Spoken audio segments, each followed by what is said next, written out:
All right, welcome back. And we are going to continue with our discussion of irrotational flow.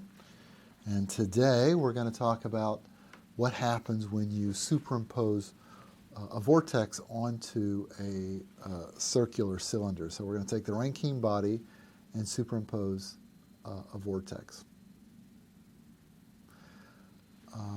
And then what we're going to do is we're going to develop the Kutta-Joukosky theorem for lift. We're going to discuss and calculate the lift on the rotating cylinder. And then we're going to discuss Magnus force, which is kind of the more popular name for all of this. And then finally, we're going to look at some examples and compare the theoretical result that we get on the first part of this with some measurements of Magnus force or side force. All right. So we start with the Rankine body, and we're adding circulation here, right? We're adding this vortex. So I'm showing this in Cartesian coordinates, and you can see here I'm also using the definition of the free stream such that I can rotate the free stream with respect to the origin XY axis. And this will be important, as you'll see in a minute. Here's the doublet, and that's written in Cartesian coordinates. And finally, the vortex. And the vortex here, I'm using the amplitude gamma as opposed to, and I think when I introduced it, I used K over R. So we're going to use that K is equal to gamma over 2 pi for reasons that will become obvious. All right, so let's plot this. This is a pretty nice looking function. The streamlines for this flow, and let's just let u infinity equal to 1 and the cylinder radius be equal to 1. So let's let A be equal to 1. And what we get is this circular cylinder, right? We get, you can see the streamlines. They're colored and labeled here. I did this in MATLAB, and if you look at my tutorial on Maple and MATLAB, you'll see how I did this. And you can see the streamlines are labeled. You can see the interior flow as a result of the doublet, and this is for no rotation here. So gamma over 2 is equal to 0, and alpha is also equal to 0, the angle of attack. So it's a horizontal inlet. And this is to model this flow here, and I talked about this image. This is the creeping flow that we see for Reynolds numbers that either have very, very small diameters or free stream velocities, or those that have very large viscosity. So really these kinds of flows are not much interest to an aerodynamicist or fluid mechanicist or a civil engineer, for the most part. This is kind of a specialty sort of flow, creeping flow or Healy-Shaw flow. Now, once I turn the circulation on, I get a flow like this. You can see these streamlines have been bent. The circulation is shown here. I just superimposed this little image to show that I'm applied a positive rotation, so gamma is equal to a positive number, and we end up with a positive rotation that extends on out, right, to infinity, this function. It's not bound by the circular cylinder. It decays as R goes to infinity, but it still extends beyond the circular cylinder such that it bends the local streamlines, right? And I think it's easier to now apply an alpha that's non-zero in order to shift the streamlines such that the incoming streamlines appear to us to be horizontal. So I have shifted this by 13 degrees, and there's nothing magical about this. This is just because I selected 1, 1, and 1 here, so it turns out that alpha is about 13. I did this by I. So what it appears here is that there's a circular cylinder here within the flow field, and now it appears that the wake has been bent up behind the cylinder, right? There's the shift in the wake up. Now, if you've ever stuck your hand out of a car window while you're going down the street, and again, I'm not advocating that you stick your hand out of a car window, but if you ever have, and you've rotated your hand, right, you've felt this lift force. And If you were to rotate your hand such that the wind was shifted upwards behind your hand, as is shown here, there's this basic wake is shifted upwards term, then what would the force on your hand be? It'd be down, right? So it's this Newton's law, equal and opposite reaction. If we shift the wake up, there must be some force on the body pushing down. So the net result force is a force on the cylinder pushing down. So this is the crux of what this lift on a rotating body is. It's the result of shifting the wake and Newton's second law. Here's a great image. I love this. This is from 1925, right? This is from Prantl himself, one of our heroes. And so you're seeing that he's got a circular cylinder. Remember, he worked a lot with water tunnels. He's got his circular cylinder. I'm imagining this is looking down on a water tunnel, right? Looks like he's got a rope there attached to the cylinder, and then he's spinning this cylinder such that the wake appears to be shifted up, like I just said. And so this is from an article, 1925, from the Study of Nature, it appears, a German magazine. And as is true with a lot of these older articles, this one is written in German. There's a NACA report. Remember, NACA was the precursor to NASA, so if you want to read it in English, you can get that second report there. All right, so the question remains, how much lift force are we generating as a result of this circulation? Well, in order to get at this, we can calculate the lift force using this very simple relationship here, that lift per unit length into the board is equal to rho times U infinity times the circulation. That's a pretty fine equation. Now, this equation is really called the Kutta-Joukosky equation. And here they all are here, the two gentlemen, Martin Kutta and this gentleman here from Russia. Here's his name, Joukosky. He's often translated as Joukosky, although this is his real name. So I guess that ZH sound must make a J sound in Russian. But they're both accredited with having established this relationship kind of at the same time. Kutta is the same guy from the Runge-Kutta numeric scheme. And Joukosky is quite famous in Russia. He established the world's first aerodynamic institute, which was located just outside of Moscow. So let's derive this equation, right? Let's derive this lift equation in its simplest form. So remember, the Kutta-Joukosky doesn't necessarily apply just to rotating cylinders. It applies to any lifting body. And we're going to use it a lot moving forward. In the next couple of lectures, we're going to develop this idea of circulation a bit more. So start with just a thin plate of chord length c, so its length along the flow direction is c, and it has a higher velocity on top by some small amount than the velocity on the bottom. So I'm showing this as v on the bottom and a little v plus a small extra velocity on the top. And it has a width into the board of w, right? So it is per unit width. Now, the circulation, which we have not defined yet, we'll do that. We'll dedicate a whole lecture to circulation next time.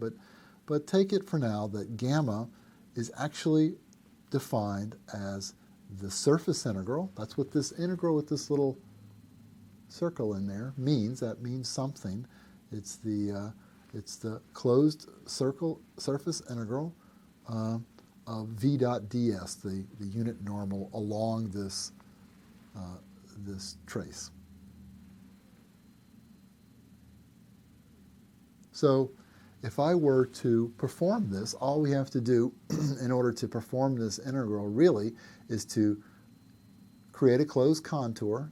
So this kind of represents, this red dotted line represents the circle of the integral, and we go around this contour counterclockwise is our sign convention using the right-hand rule.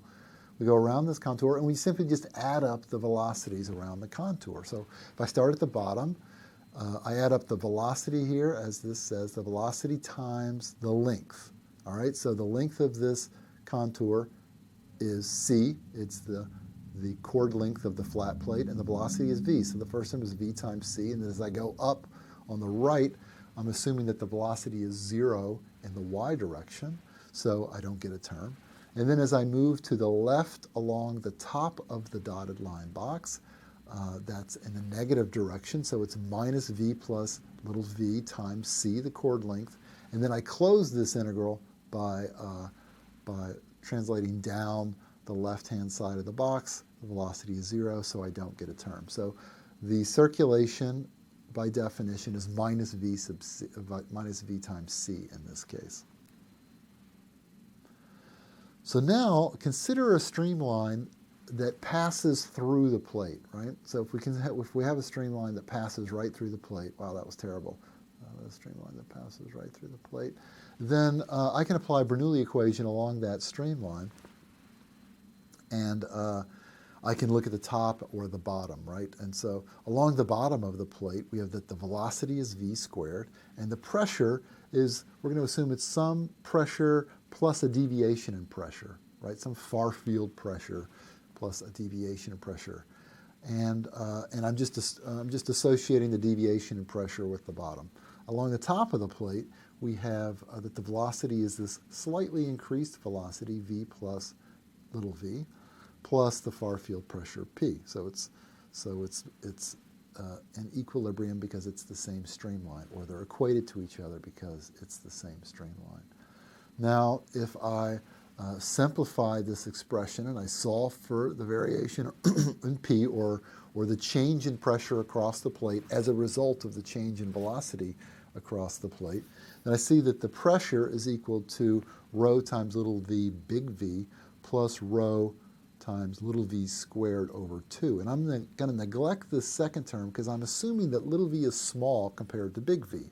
So little v squared would be very, very small compared to big V squared, or big V times little v. So if I then take this definition, right, and I insert or utilize this definition, if I said that the lift is pressure times area, so in this case the pressure is defined here, the area is the area of the flat plate, C times the width into the board, so this would give me a lift force, right? And that's why I picked the deviation of pressure to be below the plate, so lift would be up.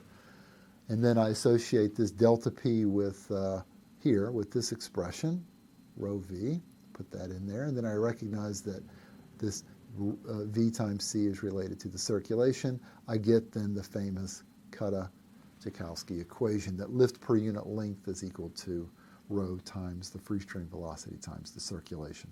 So that's a simple derivation of the Kutta-Joukosky theorem. All right, so let's go back now and try to calculate the lift force on a circular cylinder. That is the whole point of this lecture anyway. But before we do that, let's make a quick little change.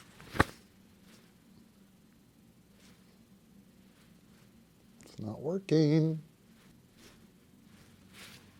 Yes, it worked. All right, that was cool. So anyway, back to calculating the lift force on a rotating circular cylinder. And we're going to do it just like we did for the non-rotating cylinder. We're going to integrate over the surface of the cylinder in order to get the lift and drag components. So here is a cartoon of our geometry. There's theta in the counterclockwise direction, and pressure acting normal to the free surface, inwardly normal. So when we go to integrate this, we're going to need pressure times sine theta. So that's going to put it into, let's see, sine theta, when theta is 0, that makes it pointing straight downstream. When we come up to theta is 90 degrees, that's pressure pushing straight down. So because it's pushing down and what we really want is lift, we're going to add a negative sign here so that we get lift in the positive or the up direction. And then we're going to multiply that times the differential area, RD theta. So that is the surface area, which is in the circumferential direction and into the board, so to speak. So we're going to integrate from 0 to z naught, and theta goes from 0 to 2 pi. And so that's our lift. And then the drag is the same as before. Again, because cosine theta and theta is equal to 0 is pointing upstream. So we need to put a negative sign there so that we get the drag in the drag direction and the way that we think it's going to be. And then, again, multiply times the differential area in cylindrical coordinates. Okay, so what we need now is the pressure, and we'll get the pressure as before. We'll calculate the velocity magnitude, and we'll stick that into the Bernoulli equation, and we'll get an expression for the pressure. And we'll take as our reference pressure the far field condition, so P infinity, U infinity, the velocity way upstream as part of the dynamic pressure upstream, plus some free stream pressure, some static pressure upstream, basically atmospheric pressure. Okay, so here is our stream function that defines the body for the doublet and the free stream, plus now the vortex, so circulation, and we can calculate the velocity components, the scalar components, u of theta and u of r in the normal way by taking the derivative of the stream function. And this is what we get. So we've already operated on that, and it looks as it did before, really, except now we have this component of circulation. Now, those velocity components are the velocity everywhere in the free stream, off the body, and even in the body, really. And what we want is just on the body. So at r is equal to 0, the velocity magnitude simplifies, right? This whole term is going to be 0 at r is equal to 0. So really, we just get this part, which comes from up here. And it's composed of the velocity on the surface due to the doublet free stream, which is what we had before. And now we have this new component that is related to the circulation. So it's augmenting the velocity around the body as a result of circulation. So the expression for pressure is related to this velocity magnitude squared. So it's pretty simple to just insert that, and this is what we get. And then ultimately we can integrate, so we can take this expression for the pressure and we can put it in here and turn the crank and see what you get. But I think this is an opportunity for you to follow in the steps of D'Alembert. Take a little coffee pause, a little coffee break in German, coffee pause, and try it out yourself. It really is not too bad, and it's a good exercise to run through this. And I love this result, and that is that it matches exactly with the Kutta-Joukosky condition that we got before. So you can see that it's lift per unit width. And I've kind of done a little change of nomenclature here. I'm integrating over from 0 to z naught, which is equal to the width, right? So sorry about that, but I wanted to match what we got in the Kutta-Joukosky condition there. So it's the lift per unit width is equal to rho u infinity times the circulation. And then again, just like D'Alembert got, we got 0 drag. So even though we have circulation now, we still get 0 drag.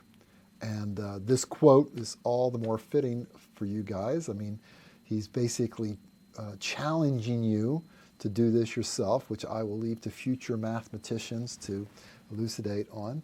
And that's why I think you should try it out yourself. It's a challenge from the grave of D'Alembert.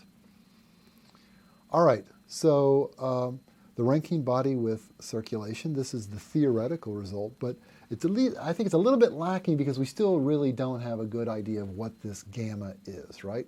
So what is the circulation for the rotating circular cylinder? Let's find out. First, recall from way back when we introduced the vortex, we introduced that the velocity theta is equal to some constant k divided by r, which was also equal to gamma over 2 pi r. And so I think we understand now where this comes from, or at least this relationship makes more sense as to why it's kind of, if you look in the literature, look in different books, you'll see both of those. But it's left to us to figure out how to connect what this, how to calculate what gamma should be for the circular cylinder. And the key is that to recognize that k, this capital K, is equal to u times r. And so this is really a boundary condition, r being the direction, the coordinate direction r, and we know what the velocity should be on the cylinder, so we can specify what that is. That's basically u of theta is right here. That's omega times A. That's the linear velocity on the cylinder, omega A, where A is the radius of the cylinder, times R, and where R has been set to A, the radius of the cylinder. I don't particularly care for radius because when you come back and you look at this later, you'll be like, what's A? So I'm using big R here because I think it's more obvious. So omega R squared is what the magnitude is of the vortex, and that's basically the imposed circulation onto the free stream as a result of rotation. So here it is. Gamma is equal to 2 pi k. That comes just right from here. And now we know k is omega r squared, so 2 pi omega r squared. And so now we can calculate the lift force coefficient, which is the force divided by the dynamic pressure times the area. And so that's how we normalize the lift force, where the area is the projected area. So if you're looking at a circular cylinder, the projected area would be the width times 2 times the radius, right? And so that is the projected area. So we can just fill this in. Lift force minus W rho U infinity gamma over the dynamic pressure divided by the projected area. And I've got the wrong projected area in there. That is supposed to be 2R. Gosh, it's always something, isn't it? 2R times W. So try that out yourself. It'll work out. Put this in there and simplify it, and you will get 2 pi times omega r over u. Now this omega r over u, as we'll talk about soon, this is called the spin ratio. And this is used a lot in data. And so when we take some data, we'll define the spin ratio. And you can see it's a non-dimensionless parameter. It's omega times r, so that's the velocity on the surface divided by the free stream velocity. So it is dimensionless, which makes sense because this is supposed to be lift coefficient. It's supposed to be dimensionless. All right, so in summary, we've got our stream function for the rotation of a circular cylinder.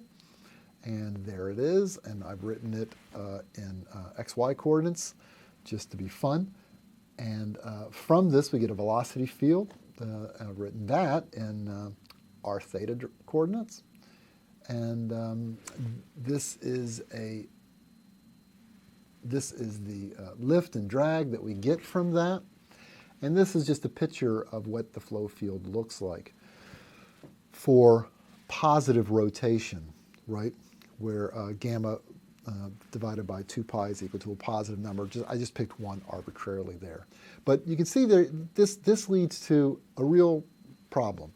And that is that because of the way that we define rotation, we typically define rotation as counterclockwise.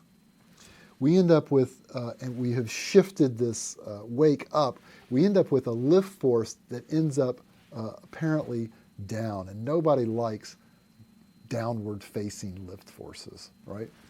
And so a lot of times in literature, they will report for clockwise rotation, and they'll shift the wake down, and they'll get lift pointing in the up direction, right? So be aware that all of this is out there, and so this, I'm just telling you, this sign right here and how one defines omega, you got to look carefully when you're looking at data and comparing it, because they'll often put that minus sign into the omega and to get CL positive. And just be aware that that's the case. So be careful of how they define their coordinate system and that they're consistent. Okay. So that's wrapping up the Rankine body, and we developed the Kutta-Joukosky theorem, and we talked about what this lift force is, which is called Magnus force. And next time we're going to look at some real data. I think we'll push that off to next time. We're going to compare the theory that we just derived with some experiments. So until then, we will see you next time. Cheers.